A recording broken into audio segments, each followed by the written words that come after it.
Let's see. Let's see if we can do it here.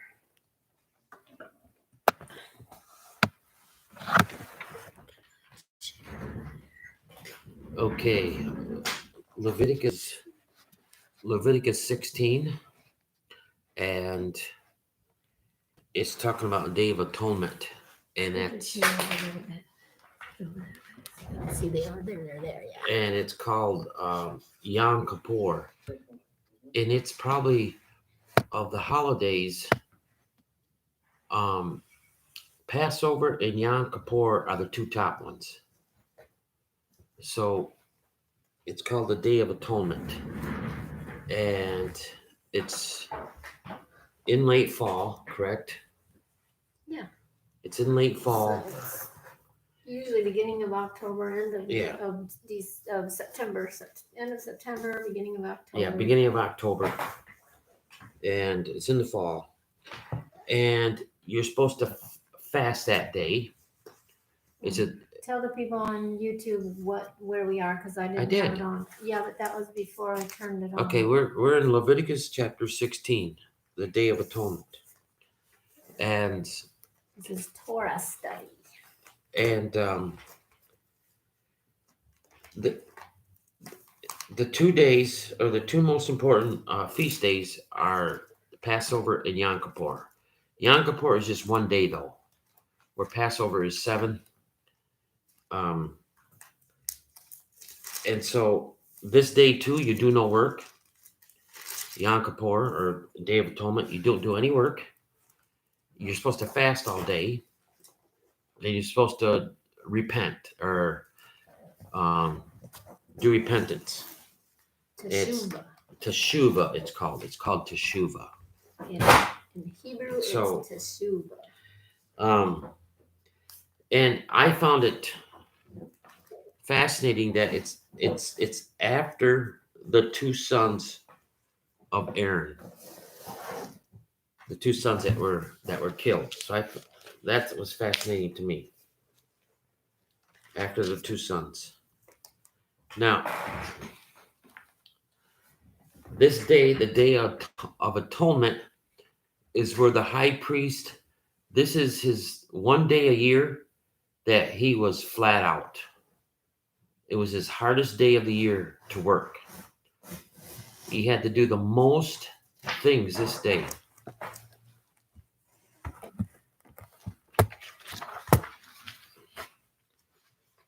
So, okay. He had the bowl. He had to do the bowl, sacrifice the bowl, and he had the 2 goats. One was a sin offering goat, and the other one was the scapegoat. A scapegoat. What do you call that? Azazel. It's called. So, now I'll kind of go down through. I got a list made up. Okay, and how he did things. Instead of, it kind of just puts it in paragraph or just some kind of short form instead of reading the whole thing. And so he had to come into the holy place with a young bull for a sin offering and a ram for a burnt offering. So the first thing he had to do is the bar mitzvah, or the washing of his body, the mikvah. He had to go into the mikvah. That was the first thing he had to do. Okay. Then he had to put on these linen tunics and linen undergarments, a linen sash, a linen turban. Okay. So he didn't go into the Holy of Holies with the high priest garments like people think. You know, people think that he tied a thing around his leg and went in. That's all false. And that was in verse 4. That's verse 4 that says all that.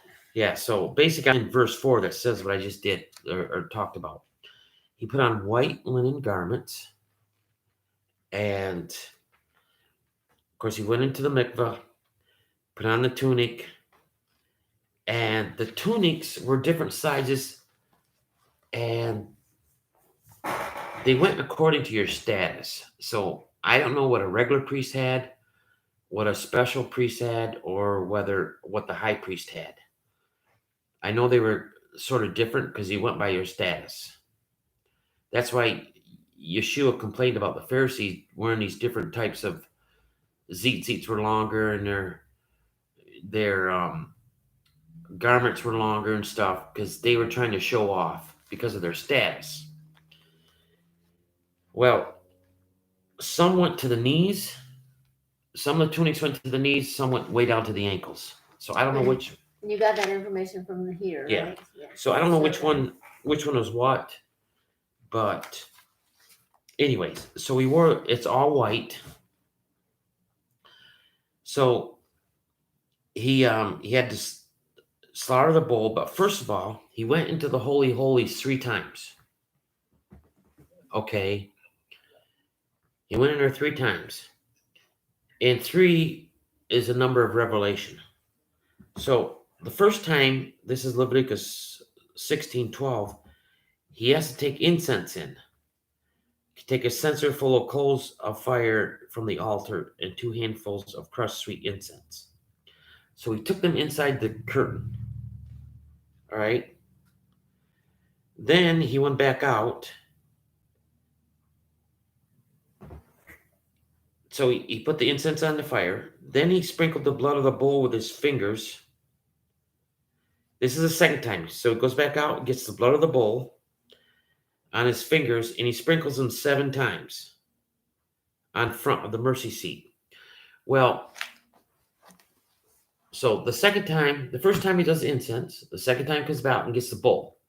And we know the bull is for his family, for him and his family. Okay? In the blood, he sprinkles it 7 times. Well, 7 times we know is a number for perfection. And I know I studied this years ago, and he would flip it down 6 with your finger. Take his finger and he flips it downwards 6 times. Then he turns his hand over and he flicks it up once. And why that is, he flicks it down 6, and then he turns it over, and the last time he flicks it up like this. I don't know why, but that's what I read. Okay, so then he goes back out, gets the 2 goats. He casts a lots for the goats. And then one lot falls on one. The one's a slaughter goat. And he brings that blood back inside. And he does a sin offering for the people. And he sprinkles that goat's blood with his fingers 7 times. Same way. 6 times up and a 7th time down. Okay. Then he goes back out and he presents the live goat. He lands the hands on the goat and confesses over all the iniquities and transgressions and sins of the people. Then they send the live goat away from someone designated for the task. Okay. Then he enters the tent of meetings and takes off his garments. Then he goes in the mikvah again. Okay. Then he puts on his holy garments, another set of garments, and he offers the burnt offerings and the burnt offerings of the people, the ram. Okay, that's in 16:3. The ram for a burnt offering for himself and his house. The fat, the sin offering, he shall turn into smoke on the altar. Okay. The bull of the sin offering and the goat of the sin offering, whose blood was brought into the holy place, shall be taken outside the camp. Their sink, flesh, and dung shall be consumed. Okay. So, but the one who took the scapegoat out into the wilderness, he had to come back and he had to do a mikvah too. So he had to go into the mikvah.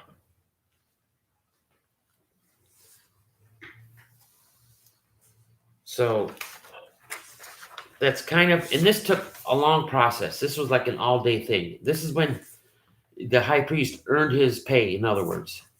This was the hardest work day. And everything had to be precise. Everything had to be precise. So, what? Is there skin and flesh and dung that has to be Yeah, buried? there's skin. Okay. So, and I thought it was interesting because the scapegoat was led out into the wilderness. Well, who had to spend 40 days in the wilderness and was tempted? Yeshua spent 40 days in the wilderness. So that's kind of but it was a day that, again, it was a feast day that all the foreigners and everyone amongst them was supposed to celebrate. So yeah, it's probably this, I would say they consider it the second most important holiday. So that's the kind of the Day of Atonement. Then they get into meat, preparing meat, and the whole thing of how to handle blood.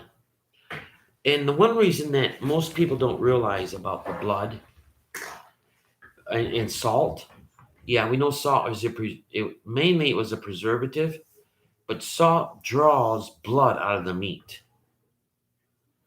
And so when they do kosher food, that's what they do. Even today when when they call it kosher food, the Jewish people at these slaughter places where they make the kosher meat, they use salt. Okay? Because it draws the blood out of the meat. And that's why even today you'll find salt of course everybody does, but the Jewish people always have salt. That's important that they have salt at their tables. So salt was used, and of course they want it done properly. No matter what you killed, you were supposed to slice its throat, and then you salt to draw the blood out. They also talked about in 17 here about roadkill. Okay, I don't think the Lord was too keen on people taking animals that just died naturally or that were killed with wild beast, because like at the end of chapter 17, if everyone who eats that which died of itself or that which was torn by a beast, whether it's one of your own country or stranger, will both wash his clothes and immerse himself in water. That's verse 10. Yeah, I got verse 15 in mine. Oh, sorry. So he had to wash his clothes, so what we would call roadkill, I guess some people ate it back then. I don't know. I would never do something like that, but it looks like the Lord wasn't too keen on it either.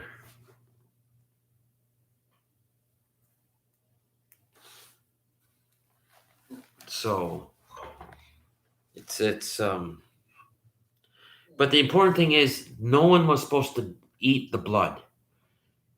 As you got to get as much blood out of your meat as possible.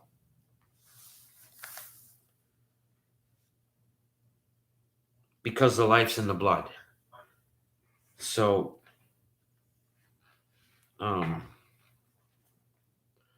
also, not only life is in the blood, but what else is in the blood? What does your liver do? Your blood gets filtered to the liver, right? So there are toxins in the blood. So not only is the blood, life is in the blood, but there's also bad things in the blood, toxins and stuff. So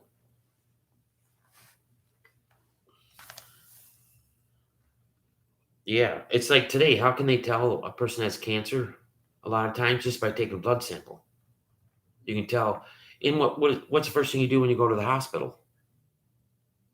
If someone's taken to the hospital, there's something wrong. The first thing you do is draw blood because they can tell. They can tell a lot of stuff about the blood. So a lot of stuff about your body that's in the blood. So yeah, so that's in. These are in Acts. What we're going through is actually in Acts. Okay, Acts chapter 15. Okay, so, and then we get into chapter 18. Chapter 18 is all about the different sexual sins. Basically, it's a whole list of them here, and it's all basically anything outside marriage, basically. Between man and woman is a sin. And it starts out with, excuse me, I'll just read chapter 18, verses 1, the first couple of verses here.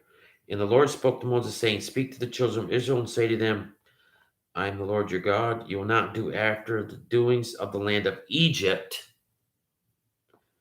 in which you where you dwelled, and after the doings of the land of Canaan, where I am bringing you, you will not do.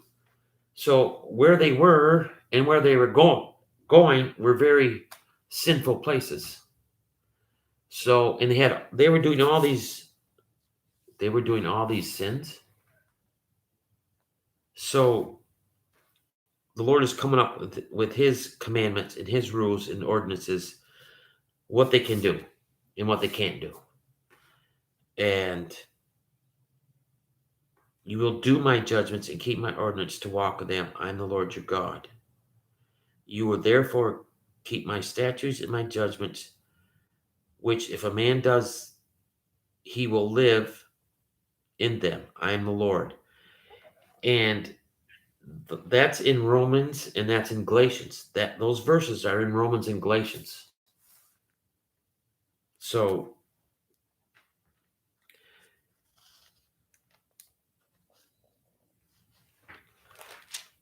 and then here's the big thing, okay?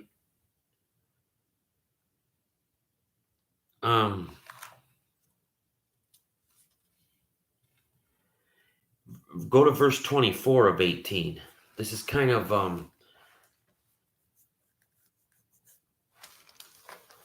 do not defile yourself in any of these things, for the nations that I cast out before you are defiled in all these.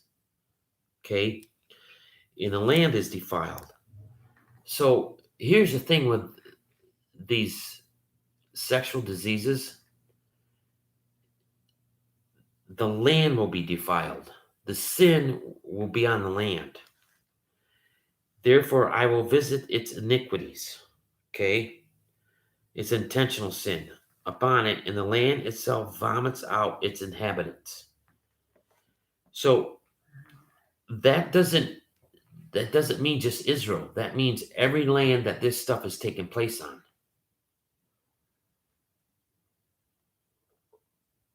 It says, for the nations that I cast out before you are defiled in all these. So he's talking about nations. And the land is defiled. Therefore I will visit iniquities upon it, and the land itself vomits out its inhabitants. So the land can't even stand up to these sins. Verse 26, you will therefore keep my statutes and my judgments, and neither your home born nor any stranger that lives among you will commit any of these abominations. Okay? So the thing is, even like today, all right, when you have people coming into your country, immigrants, they gotta obey their law of the land. You can't have two separate rules. You can't have separate rules for any normal country would have rules that would apply for every individual. You can't have rules that apply for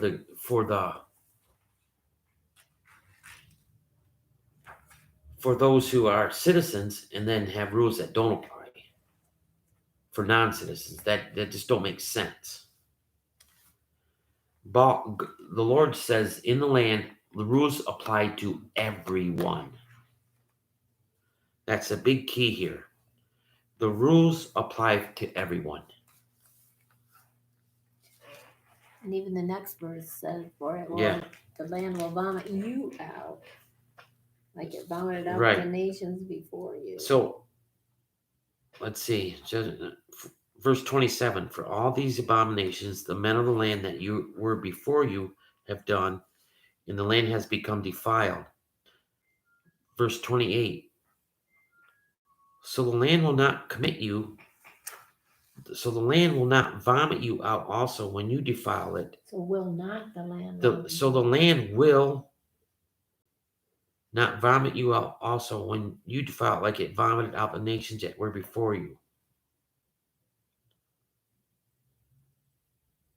For whoever will commit any of these abominations, even those who commit them, will be cut off from among their people.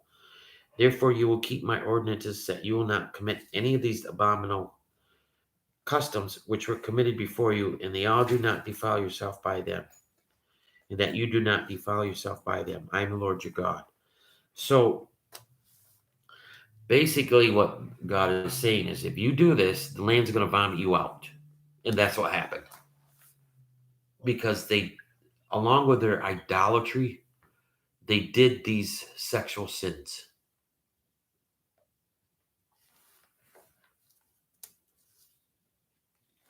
So he takes a whole chapter to list the sexual sins. He takes a whole chapter to list, and he calls them an abomination. A lot of them, they're abomination. And so I counted 17. yeah. Really? Wow. Yeah. And it pretty much covers everything. Yeah. And so I know it's an adult subject if you had little kids, but at the same time, they got to know that they're there. So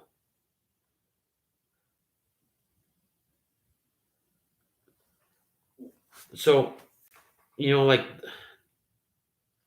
the one in 18:8, okay, the nakedness of your father's wife you will not uncover. It is your father's nakedness. What story do you remember reading that from? Uncovered his father's nakedness. Esau? No, before that. Remember the ark? Yeah, Noah. Remember Noah? Oh, okay. His son says he uncovered his father's nakedness.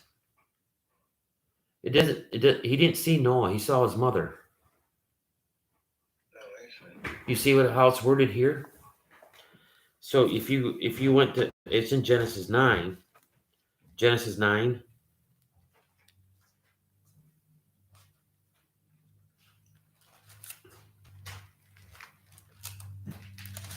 Verse 22. Genesis 9:22. And Ham. Now remember who the father he is of. Okay? And Ham, the father of Canaan, saw the nakedness of his father and told his two brothers outside. So Ham is the father of Canaan, and he did the very sin there in chapter 18:8, the nakedness of his father. And so, you know how things are passed down from generation to generation. And Ham, it says, he became the father of the Canaanites. Well, the Canaanites are where the Jewish people are coming in and are going to drive these and take over the land. And he says, and the Lord is saying that these Canaanites are doing all this. So yeah, 17 of them. So that's kind of, it covers like 3 different topics, but it's a short Torah study.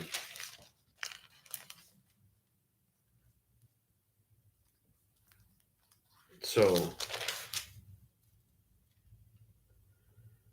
you got the priest doing his job, you got the not eating blood, and then you got these sexual sins. And so, and by the way, these are all in Acts.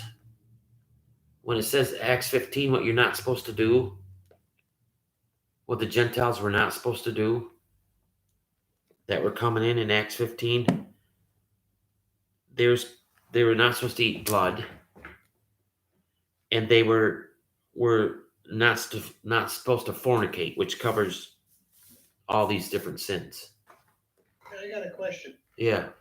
Is eating beef liver kosher or unkosher? Beef liver? Yeah. I don't know.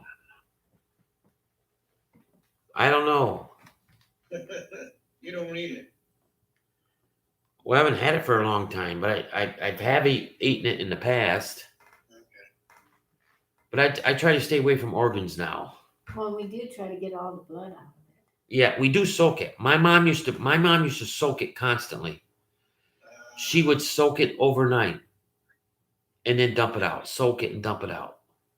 She would soak liver for hours. Try to get all the blood out. But moose liver is terrible. They say moose liver is uneatable almost. Never had it. But I think moose heart. But I try to stay away from the organs. Heart, liver, I'm not fond of. Tongue and all that, nah. Some people like the tongue. Some people like that stuff. My dad did. But so yeah, it's kind of a. Can we go to those verses in Romans and Galatians? Yeah, we could do Romans chapter 10.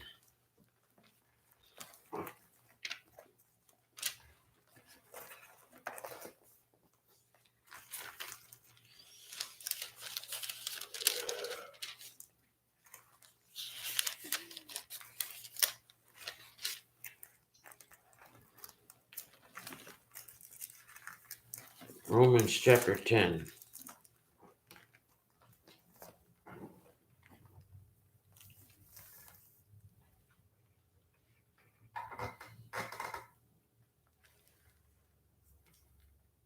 For Moses wrote of the righteousness that is from the Torah.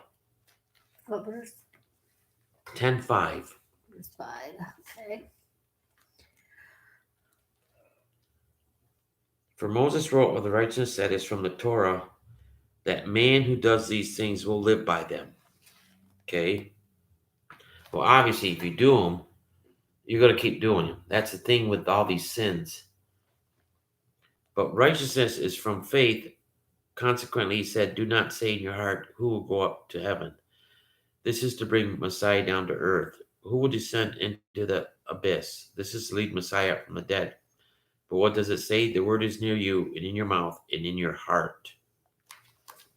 So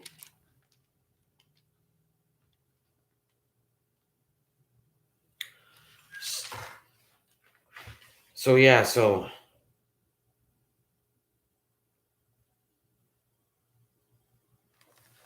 Now the other one was Galatians 3:12. Galatians 3:12.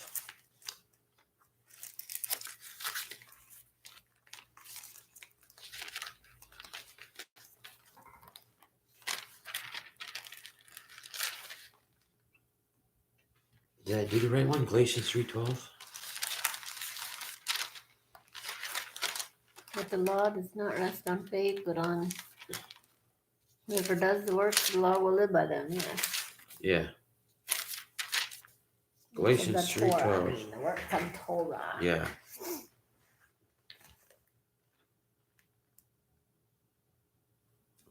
Yeah, and legalism is not by faith, but the one who does these things will live by the means of them. Messiah redeemed us from the curse of legalism when he became a curse instead of us, because it has been written, "Curse is the one who hangs on a tree." So I have to go back there.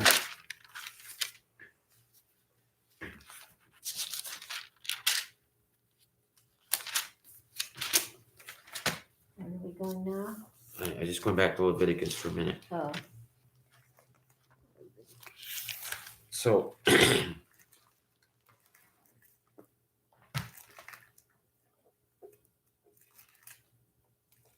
okay. 17 again? Or? So what basically what Romans and Galatians is saying is, in order to keep these statutes and judgments, you got to live by faith. You have to live by faith in order to keep them. And faith in the Lord. We think Romans and Galatians are putting down the Torah, but it's not. It's lifting him up and say you got to do it by faith. You got to trust God.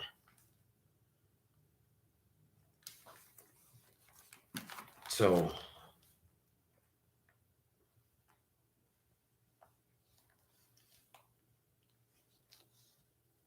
yeah.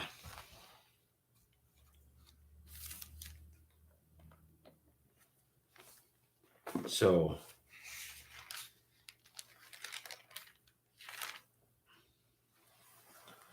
the thing about Yom Kippur, it's hard for them to celebrate. Well, even Passover, it's hard for them to celebrate. I think Passover and Yom Kippur, even though they're the most important, they're the most hard to follow because you got to have a temple. You got to have the temple because you have to do these sacrifices. So it's kind of hard for them now to do these, especially Yom Kippur, because you got to have the temple to do that. But you can see how Yeshua is tied into it. He became the scapegoat, and he became the sacrificial goat. So to cover all the sins. And these sins,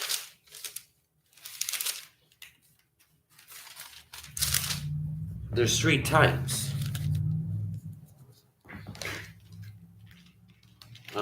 Let's see,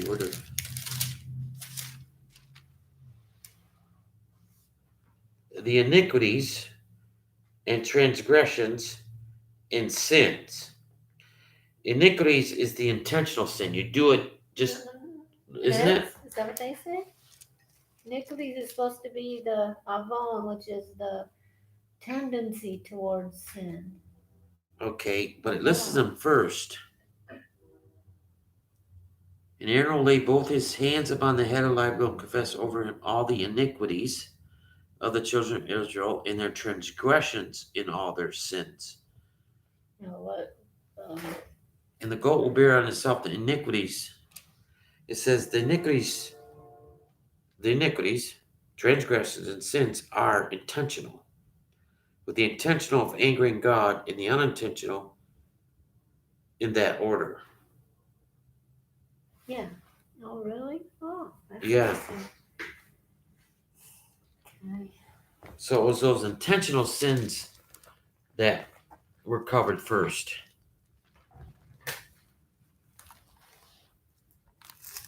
What verse are you reading? Verse 21. And Aaron will lay both his hands upon the head of the live goat and confess over him all the iniquities of the children of Israel and all their transgressions and all their sins, putting him upon the head goat and will send it away in the wilderness. Well, that's interesting because I learned it different. But anyways, in Hebrew, the Avone means, which was told was iniquities from Rabbi Jim, but that's your tendency towards sin. We're all born with it. Iniquities. That, you're going up a hill. If you don't keep trying, if you stop trying, you'll just slide back down. Right. So the tendency is to sin. Right. And then sin, which is usually Khata'ah, is missing the mark. Like you're trying, but Right. you miss the mark. And then the transgressions, which is usually translated Pesha, or translated from the word Pesha, means intentional. You know it's wrong, you do it anyways. That's how I have learned it. Maybe I don't know if maybe different translations do it different. I don't know. That's transgressions. In Hebrew, that's what they are. Okay, let me see what this says here. And I would need to use the computer to look it up to see. Well, I think this one has it in. But RS sins.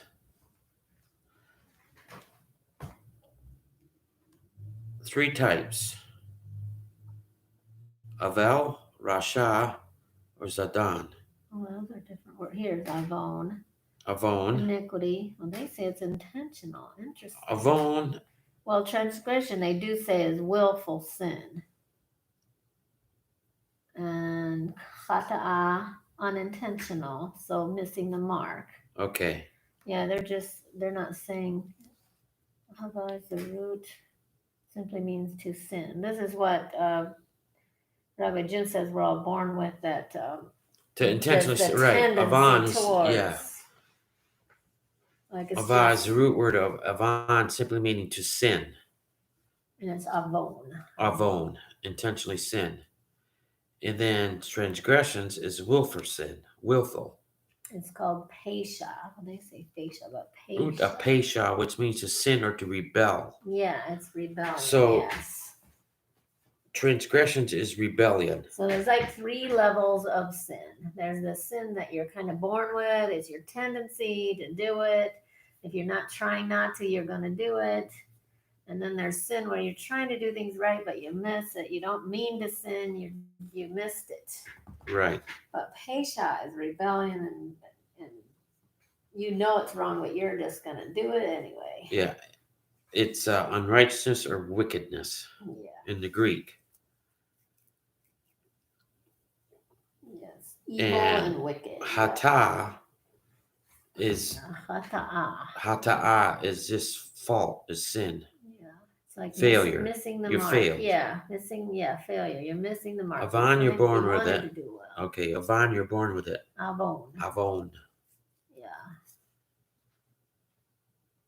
Although sometimes Avone is used, because I kind of looked it up, and sometimes it is used just to mean sin, not just your tendency. So it does actually mean sin sometimes. So, yeah.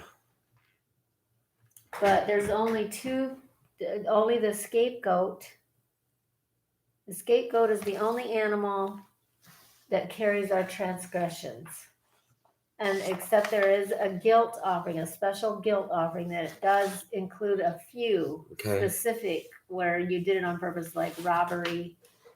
And I looked it up today. Robbery was one of them. So they were kind of minor, but otherwise none of the other sacrifices covered the Pesha, the purposeful evil wickedness. Only the scapegoat. So there are lots of sins there were no sacrifices for, except at Yom Kippur, they were all put on the scapegoat. A lot of sins that people had to be put to death. There were no sacrifices to cover them. Right. I was just thinking about something else. So in the Lord's Prayer, when He says, "Forgive us of our trespasses, as we forgive those who trespass against us." Yeah. Yeah. So What whether is is that transgression or is it all of them is it or all what? put together? You know, Because that was Greek, translated into English. So what would it have been in Hebrew? You should look in your Deluge to see oh, what he Delucius. I says. could look in Delucius. That's 6. I'll hold this for you. That's chapter 6. But the point is that it's only Jesus can cut. Only Yeshua,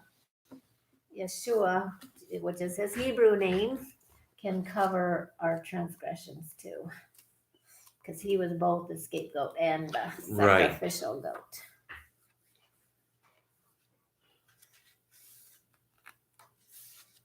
I'll see what Deluge says.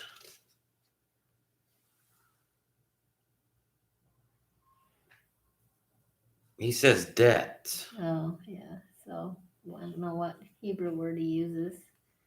We can figure it out. You can figure it out. Oh, Verse fine. 11. Yeah, let me try to see here. So yeah, it'd be interesting to figure out.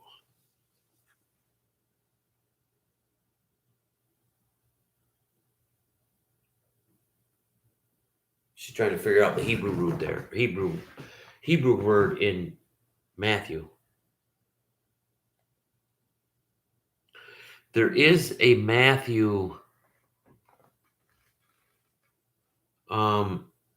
in the Hebrew. There is a Matthew written in the Hebrew. They found an early manuscript of Matthew written in Hebrew. So, and of course, I think the Catholic Church has it. In the basement, along with Solomon's temples, the menorahs, and scrolls. They use a different Hebrew word that I don't know. Habotenu or something. Oh. Or habot. I have to look that up. Yeah, I don't know. Habot. Anyways. It's a different Hebrew word, so it's not one of those Yeah. three. So, yeah, pretty much Yom Kippur. So, how do we do that today?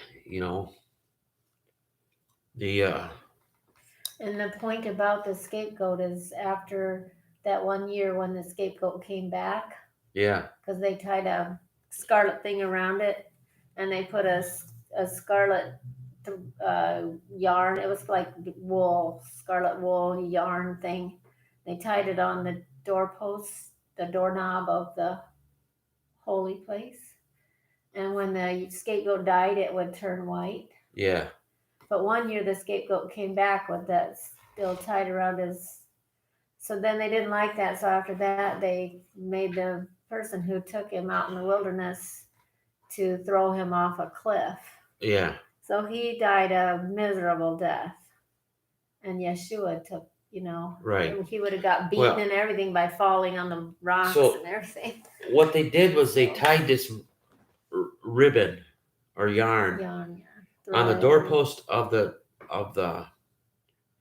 or on the door handle of the holy place. Okay. And then if the Lord was pleased with it, it would turn white. Well, they took it as a sign that the goat had died. Yeah, they took it as a sign. He was just let go in the wilderness, like the Bible, like the Torah says to.